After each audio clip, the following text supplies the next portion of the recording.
Hello and welcome to our podcast, Conversation with Elders. My name is Makgathi Mokwena, Pilgrim in Heels, and the podcast is supported by Euphoria Partners. In the podcast, I'll be having conversations with various elders in our communities. And by elders, I mean those people who draw their information from wisdom traditions, from indigenous traditions, perhaps. And it's essentially about how can we, humanity, do better at being humans and be guided by a purpose much higher than ourselves, and a purpose that will surely benefit all of humanity and all beings that inhabit this planet that we call Mother Earth. The podcast is essentially inspired by the immense challenge and invitation that COVID-19 presents us. And I'm very happy this afternoon to welcome a very dear friend of mine, Claire Creighton, to have a conversation with. And she's going to be bringing the topic of soul loss. Claire, welcome to the podcast. Thank you so much, Makgathi. I'm so excited to be here today and to speak about soul loss. I work as a shamanic practitioner in Cape Town, South Africa, and it's a very dear subject to my heart. So I'm really looking forward to sharing some of that information today. Me too. I'm also very much looking forward to hearing. Claire, can I ask you to take us through a very brief invocation or a centering mindfulness activity, just to get us grounded into ourselves and into the conversation that we're going to have? Sure, thank you. So everybody who's listening and watching this right now, I just invite you to close down your eyes for a moment or two and bringing your awareness to your breathing as you take a deep breath in and releasing. Breathing in, releasing, and one more deep in breath, releasing, and allowing yourself now to truly let go of the outside world. As you bring your awareness within, and feeling the cooler air as it moves into your body, and the warmer air as it leaves.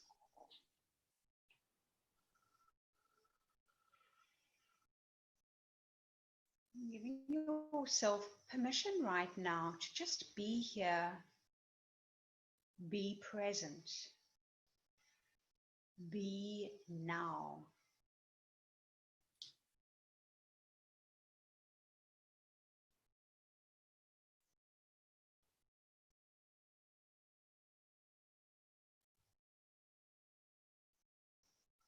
And as you breathe in and out, imagine, sense, or feel that you are able to breathe in and out of your heart in the center of your chest.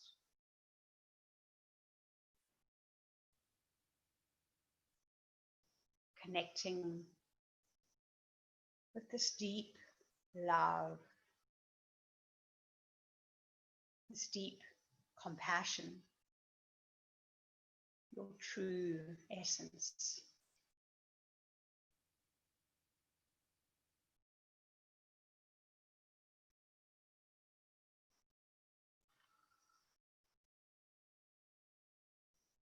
And it's the space that we can always come back to, the space that never leaves us.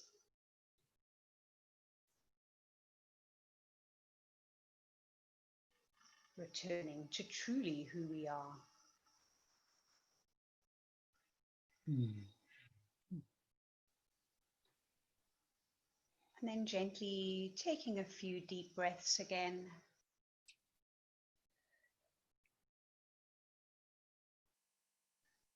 can stretch and move your body, just connecting with your physical being.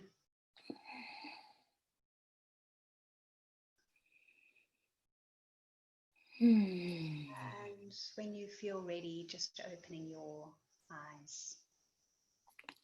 Thank you. Thank you. Thank you for that. So Claire, when we had our conversation, we had spoken about just the big loss that COVID-19 is bringing us. It isn't, of course, the only thing that brings us loss. We've experienced loss prior to this pandemic. But your immediate impulse was, oh, I want to talk about soul loss. Can you tell us what that is, please? Yeah. So soul loss is parts of our, imagine that each of us have a soul. And throughout our life, for whatever reason, we may go through a period of trauma or a shock, even a car accident, any type of wounding or trauma or perceived wounding or trauma that may happen to us in our life may cause a fragment of the soul to separate from itself. And it does this in order to preserve its original essence, its original purity. And so what can happen over time individually, but also as a collective, is we can lose the essence of truly who we are. And that is called soul loss. And so the result of this individually could be things like always feeling like we're wanting to, we're looking for something. We don't feel quite whole. We need to go shopping, or we need to have that addiction, or anchor into that, or do something else that's going to make me feel better than where I am right now. And so soul loss is individual, as I said earlier, but it can also be a collective soul loss that we go through. So just to understand, we work from the understanding that all of us are born with a soul, come into this world, are incarnated with a soul, and that it is a pure essence of who we are, but that various experiences can whittle away, can cut off aspects of our attachment, our identifying with our soul. And so eventually we find ways to make up for it by trying to fill that space with all sorts of consumptions. Yeah, totally. And then what happens is we lose a sense of actually who am I? We sometimes wake up and we go, who am I? What is this life that I have? Is this actually really making me happy? How did that happen? But quite often that will come through what we call an awakening. An awakening will often come after some form of a death or loss. So we see the cycle of death and rebirth constantly evolving and flowing through life, even on a simple day. Each morning is a new day, and each night is the end of that day.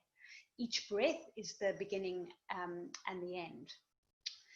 So as we awaken, we can begin to look around us and look at, now that I'm awakening, who am I and how do I tap into that? So I like that very much. It sounds like because the soul is the essence of who I am, and it holds the blueprint really of who I really am, that when I go through experiences that interrupt my identifying with my soul, that it keeps sending me messages perhaps, and it's trying to get my attention to say, come back home, come and live your life from this true essence of who I am, rather than from identifying with external things that I imbue a lot of meaning into. And so the soul keeps sending all these messages, and maybe I'm not attentive because I'm intoxicated by the pleasures of the world or by the difficulties of the world. And so all these things will keep happening. The soul will keep sending messages until one day maybe I get it, or through a crisis, maybe I get it that, maybe I should not start reevaluating who I am. Yeah, and it's very interesting that you mentioned that, because that's actually what happened with me. So I had, like you said, you know, that it comes knocking, it comes knocking, it comes knocking. And I had knocks and knocks and knocks over many years of different illnesses. It was when I was working in the corporate world and when I was working with businesses that didn't align to my values. Because I was placing one of my highest values as financial wealth. And there's nothing wrong with having a value as that, but that isn't actually, when I looked later on in life, that isn't actually one of my core values personally. So because I was placing one of my core values as that, I was not coherent, and I was not, my life was not congruent with my soul's essence. And so I was getting ill, and I woke up one morning and I couldn't move my body. And I found out after going to the doctor a few days later, when I could eventually get out of bed and move my body, go to the doctor, that I had a thing called viral arthritis, which is a virus that gets into all the joints of the body. And I said to the doctor, oh my gosh, but what causes this? How did I pick this up? And she said, stress. And I said, oh, I'm not stressed. My life is great. I have the money I want. I travel wherever I want to. I have the lifestyle I want, etc. And then I reflected and I realized that actually I wasn't actually that happy. And I didn't actually have the lifestyle that I wanted. And I had to ask them some really serious questions of myself, of what were my values? What did I want from life, and how was I going to do this? So my point is that was my crisis. That was one of my awakenings, because I believe we'll go through various layers of awakenings. But I'd been sick on and off for quite a long time before that, not realizing and just thinking, oh, it's part of life. It's a part of what our experience is, but actually it's not, if we are truly in alignment with who we are and doing what we're meant to be doing. It sounds to me that it would take a great deal of courage to press pause. I mean, let's just paint a scenario. Here you have somebody who is in a great job, who does have the perfect life deemed by society, or deemed even by themselves as perfect, and nothing is wrong. How would that person know whether they have the coherence that you spoke about, you know, the alignment with their values that you spoke about? How would one know, and how would one be able to, how would one know that they are in coherence or are not in coherence? That's such a beautiful question, and there's quite a simple answer to that. And the simple answer is, if we think that there is something outside of ourselves that is going to help us feel better and help us get somewhere, then we are out of alignment. Because yes, there may be a vision that we would love to get to. However, if we're placing our awareness on that all the time, on these things outside of ourselves all the time, to get to a better state of being, then we are looking for something that's actually inside of us, because we have the entire cosmology, we have the entire essence of what it is we're looking for inside. And of course that we can drill down and go into it deeper. This is not a very, very long discussion, but we could drill down and look at addictions. We could look at codependent relationships. We could look at careers that we choose that are out of alignment. There are many different signs. So it's about asking, what brings me joy? What naturally brings me joy? And it might not be, it quite often is not this massive thing. It's quite often something very simple, because the soul is simple. And when we know what brings us joy, and keys to know what brings you joy would be things like, what do I do in my spare time that where I lose all sense of time? I become so immersed in that activity. It could be photography, it could be gardening, it could be singing, it could be writing, whatever. What are my hobbies? What do I do where nobody actually, where it's not a schlep, it's not like a mission to do it? What do I do naturally that I love to do? Of course, what brings me joy. Yeah. Just when you're talking about the things that the hobbies that we get lost in, you made me think of flow, of the work of Mihaly Csikszentmihalyi. I'm saying his name very incorrectly, please. But he speaks exactly about how, when we are in alignment, that the activities that we engage in, when they're in flow, when they're in alignment, we don't even think about it. Time passes without any effort on our part. Or maybe there's some effort, but we are completely switched off. We are not even aware of that time passing. That's the kind of thing that you're talking about, in order to assist us to think about, am I in flow? Am I in alignment with whatever it is that I'm doing? Yeah. And it's that also. Another thing is, it's the thing that you do naturally, because joy and the soul is never something where you feel it needs to be forced, it needs to be controlled, or I'm pushing against something to make it happen. So the moment that happens in our life, we know we've gone out of alignment with whatever. If we're working, whatever project we're working on in life, whatever program, whatever work we're doing, the moment we're forcing and it feels a struggle, we need to take a step back, have a look at what went out of alignment, and either move back into alignment or what needs to change in order to go more with the flow. Yeah, I want to pick up on something that you mentioned earlier, which is looking at hobbies and how one uses their pastime.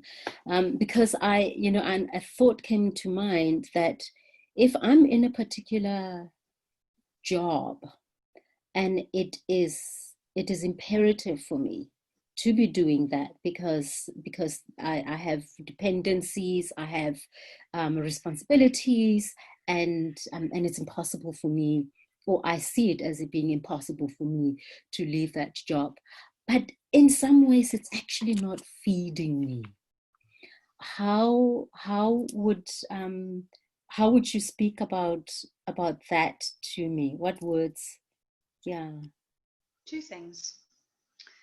And I love that question as well, because it's people, we can often, as humans, I think we think things need to be grand. My purpose has to be this grand thing. I need to save the world. I need to get on the stage. I need to be this grand being.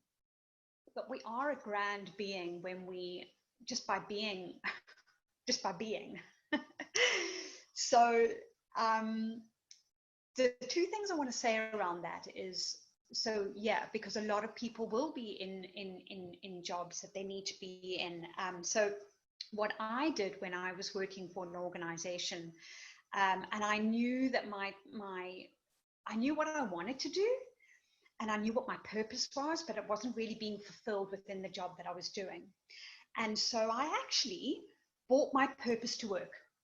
I brought my purpose into my work, and I spoke to my HR director one day and I said, could I please run meditations with the staff on Friday free of charge, because this is what I really feel I want to be doing. I was a fundraiser for a homeless charity in the UK, And he said, of course, try it out. So I reeled my purpose into my job. So there's ways that you can bring it into your everyday job. But also your purpose can be, I love to tell stories. And there was this, here's another story about this guy that I used to see. I used to live in an area called Glencairn in Cape Town, and there's this big hill in Glencairn, and there's this guy I used to see almost every day walking up the hill with his backpack on his back. He's a homeless guy, and he'd always wave at everybody. And I thought, what is this guy waving at everybody for? And, you know, I'd wave at him. And then one day I realized, I think his purpose is to bring connection to people. So he gets up every day, and by doing this simple act of waving at somebody, he is totally in alignment with the essence of what he really wants to bring to the world. And I always think that that's just such a simple and lovely example to give to all of us, that we can bring purpose into everything that we do. It doesn't have to be only in our career or in our work. Right. And in that way, then we nourish our soul. Yeah. Gosh. And you earlier spoke about the collective loss, collective soul loss. And it made me think of, particularly with this pandemic, that there's so many lives that are being lost. There's so many people who are touched by the loss of their loved ones' lives. And so that the collective trauma that we're experiencing now is global. And I wondered if you had a few words to say to that, just your thinking. So just a collective soul loss would be an example of that, would be something like in the Second World War, because of the trauma that was experienced at such a wide level in the Second World War by everybody who was living at the time. That set up, so we talked about traumas earlier on and how we can lose. So the trauma was, I need to fight to survive. I need to be physically safe. I need to earn money, always, as much as I can, because my life might be lost and taken away from me and my business, etc. And that sets up a pattern of behavior where I always need to earn money. I need to be safe. I need to be I need to look after everything I have and hold it tightly. And we can see how that has affected future generations, especially the baby boomers, who then experience that, even though they don't necessarily know why they experience that. They grow up believing that that's what life has got to be. So that's an example of soul loss and how it can result in patterns of behavior. With this pandemic and what's going on now, and all the loss that we are experiencing around us, it may, cause PTSD, post-traumatic stress disorder, when we come out of it, because when we're in a situation where we have to keep going, we have to keep doing in order to survive and cope. Many people are losing their jobs and losing their income, and unfortunately people are losing their lives, etc. And so we need to keep going. And then when it's over, we rise up out of it, and then we're like, ooh, I've disconnected from myself totally, because I was running to survive through that period of time. So, and that's normal, because that we kind of have to run on adrenaline, don't we, in order to keep going. And so a key technique, if you want to call it that, or a exercise that we can do as often as possible, is just on a daily basis, or even more than once a day, a few times a day, a little bit like the meditation, the short and simple meditation that we did. It takes 1 minute. You just breathe, you bring your awareness back to your heart, and you just say to yourself, I am safe, I'm connected to my heart, I am my heart. Because this helps to center us, and it helps to connect us to our essence, so that when we eventually do all come out of this, we are not going to be fully separated from ourselves and have to deal with soul retrievals and the symptoms of soul loss. Thank you Does for that make that. sense? Yeah, no, it absolutely does. It absolutely does. I love how you pointed out the fact that a lot of us are in response or react mode, and just by taking that time to settle deep in the heart, that brings us back to stillness, and that brings us back to ourselves, and that is the connection that we need. That is the connection that is needed right now. And perhaps when we come from that spot, when we are able to tap into that essence of myself, then when I go out to connect with others around me, it's coming from a place of nourishment rather than from a place of need. Not that there's anything wrong with needing, but when we come from a place of self, even when I express my needs, I'm more able to express them in a way that they can be met, either by others or even by myself. So thank you for that. Yeah, and I'm actually, as you're talking, I'm reminded of something you and I were talking about earlier about how, and I often bring this back to myself. I remind myself this, that when we are in the womb, the first thing that begins to grow is our heart. And then our arms and our legs and everything grow from that. So if we remember that, I am actually my heart, and everything, my body and my life around me is an extension of my heart, as is everybody else's. Wow, isn't that a beautiful thing to remember on a daily basis? Yeah. That's who we are. Yeah. Rather than I am my belongings, rather than my neighbor is their belongings or their property, or they are all sorts of things. And so what we are coming to is even redefining or remembering who we are, as opposed to who we are told we are and what we are told we should be desiring by our, our cultures, our tribes, our whoever, societies, communities, but coming back to actually who I am it's inside of me. It's not something that can be defined outside of me. Claire, I would love for us to continue talking, but we have to bring it to a close. And I am so grateful to have had you come in. I don't know if you have a word or two in closing that you would like to leave us with. Yeah, I just want to say thank you so much. I love to talk about this subject. I think what I would love to say to people is we're in a time of release and renewal.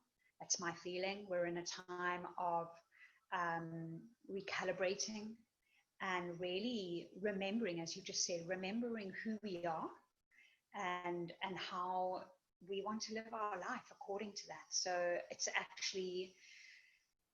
a beautiful opportunity to speak this at this time. So thank you for the invitation. Thank you. Thank you very much, Claire, and have a beautiful day.